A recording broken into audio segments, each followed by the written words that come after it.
Sebanyak 291 jiwa terdampak kebakaran di Jalan Pala, kawasan belakang kota Ambon, kini berada di lokasi pengungsian.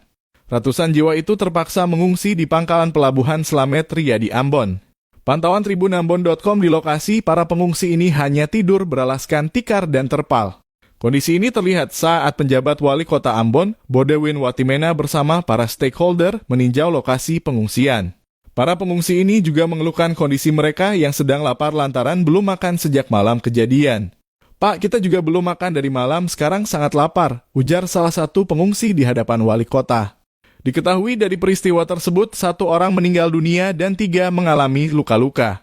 Kebakaran bersumber dari mobil Daihatsu Sigra bernopol DE1018AS yang menabrak salah satu ruko mengakibatkan ledakan dan memicu kobaran api, sehingga membakar pertokoan dan merembet ke rumah warga di sekitar lokasi.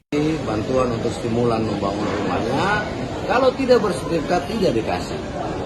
Itu prosedur yang diatur oleh Badan Penanggulangan Bencana Nasional yang ditaati oleh kami di pemerintah kota. Seperti kita menangani kebakaran di Pasar Merdeka, sama persis. Setelah 14 hari atau 28 hari penanganan darurat, satu darurat yang kita buat, setelah itu semua bubar. Semua mengurus dirinya sendiri.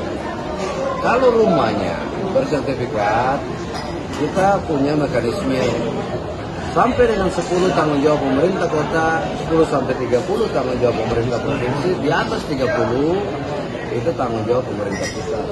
Saya rasa tidak ada persoalan.